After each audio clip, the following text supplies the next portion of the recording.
Ay.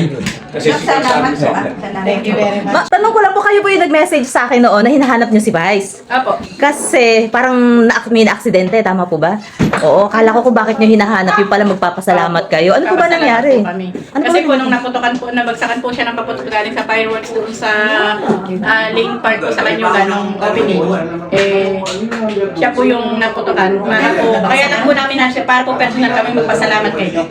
Ah, Dahil sa ginawa pong pag-assist ni Doc sa amin, hindi po kami iniwan hanggang sa hospital. saan po ba kayo nagpunta? Sa district hospital. Sa district hospital.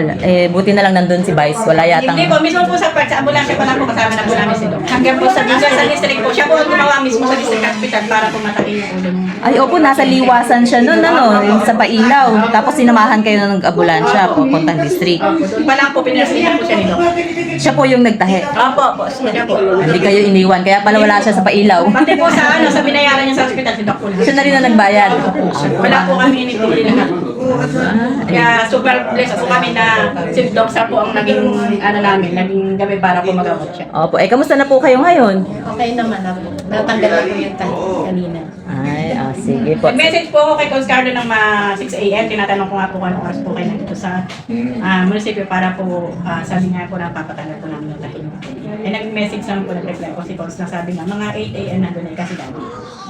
Kaya po nag-abang na po kami. Hindi ako. Kaya po Parang ano lang yan pag nagpa-picture kay Kuya Carlo na. Hindi na sa inyo. Napapansin ko. Carlo. siya po lagi ang kachat ko si Conscar pagka po meron akong ano. Kasi nag-chat din po niya ako kasi kung minsan po may pinapaano po sa amin sa kabuka. Chat po niya. Not sure. Kasi Conscar kaya. Not sure. Hindi papalitan si Doc ha, magsasabay. Opo, hindi naman po. Magsasabay. Wala po iwan. Straight 10 po yun. Wow.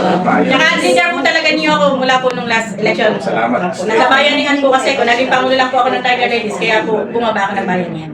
Pero yung pa rin po kahit po wala ako sa bayanihan.